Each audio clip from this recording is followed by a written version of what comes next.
Urban Therapy with Sun 752, and this is your daily go getterism number 473 for January 19th, 2016. It's my baby girl's birthday today, turning 10 years old today. Go ahead, baby. You know what I'm saying? 10?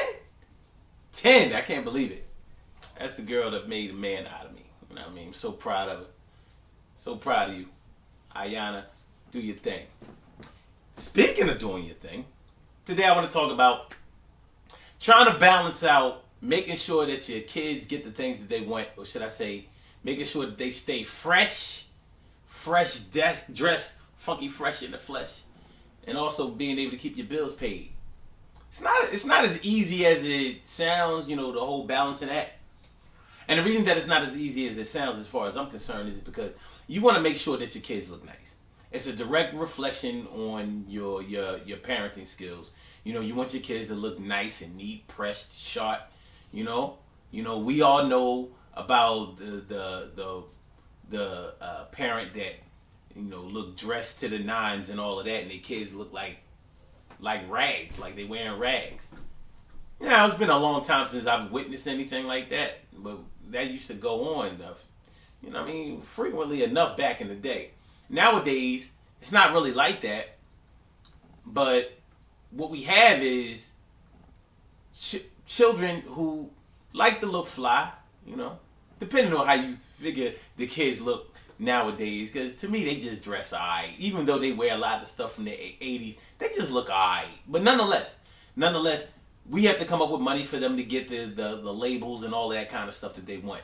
Now, the tough part about this is that we want them to have nice things. We want them to look nice. We don't want them to get teased and bullied and all of that kind of stuff because they don't have fresh gear. The thing is, we want to make sure at the same time that they have a value, a real value system going on that doesn't just cover materialism. Getting them into all of that Gucci, Louis, Polo, whatever, Abercrombie, Fitch, whatever, any of these brands out here. Of course the kids are going to want that, but we need to let them know that, okay, although I'm going to finance this, these brands aren't doing anything for you.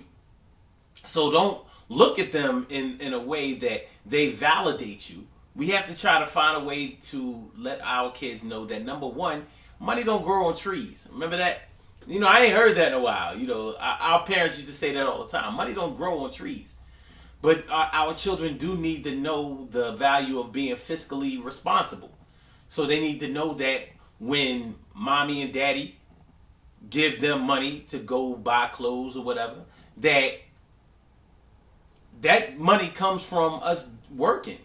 It comes from us being responsible. And before we can allow you to go out and get the extra stuff for yourself, that things, personal business matters have to be taken care of in the home. Heat, lights, water, credit cards, insurance, car notes, roof overhead, rent or mortgage. These things have to be taken care of. And we also have to let our kids know that as parents, we have to be responsible. So we have to understand that our eyes can't be bigger than our pocketbooks and wallets. A lot of parents never really figure that out. We figure, well, we work for the money, so we should be able to just go ahead and spend the money. The thing is, if you don't learn to control the things that you want and be able to control your spending, you're never really going to have anything. And you want to be able to have things. Who don't want to have extra money? The mattress money, the good shit. Anyway, so you don't want to put yourself in a position where all you're working for is to be able to pay your bills, but at the same time you only have to pay the bills that you create. So outside of your utility bills, and maybe some other necessities that you need, like maybe a car and a place to live.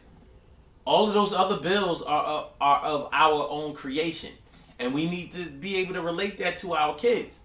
So when our kids, come to us talking about something, they want a $200 pair of Jordans. Like, we have to make a decision. And like, Maybe we'll get them. Maybe we won't. If we can afford them, maybe we'll get them. But maybe we won't, just because we don't think that that's a good value. And there are other sneakers that they could get that look just as good or better.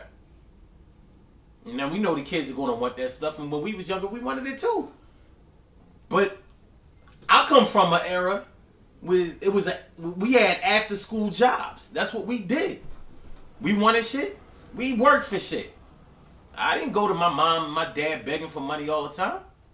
You know, they would give me like nice stuff, but they had price limits on the stuff that they would buy. So if I wanted something over the price limit, I had to go work. So I did.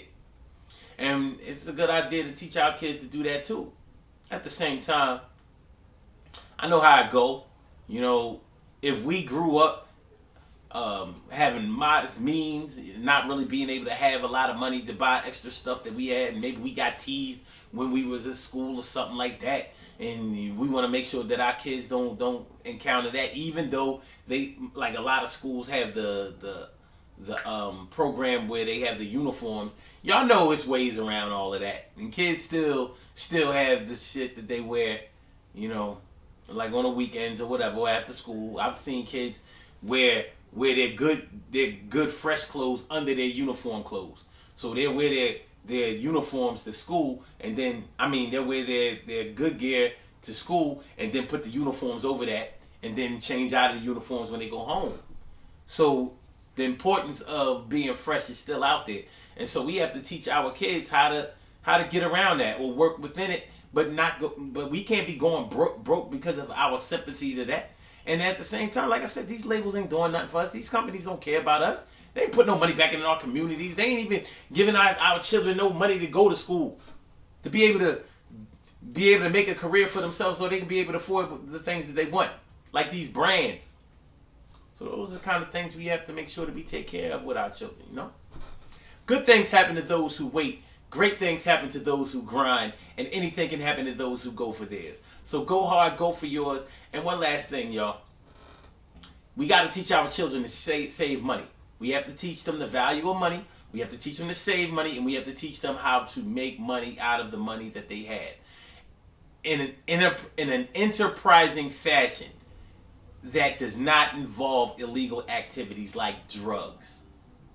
Things that will not put them in a jail cell, but that will propel them to financial freedom and allow them to get on with the other things, the other great things in life that life has to offer. But we can't do that if we don't know how to do those things ourselves. So we have to educate ourselves. That's all I got to say. I ain't got nothing else to say. Except for the Mind Right and Body Better Fitness program every Saturday from 10 a.m. to 12 p.m. Eastern Standard Time at the McVeigh Recreation Center at 400 East Ontario Street. Come through, get your workout on, act like you know. You know what I'm saying? Yeah. And I holler. I'm a holler. Peace. Happy birthday, Ayana.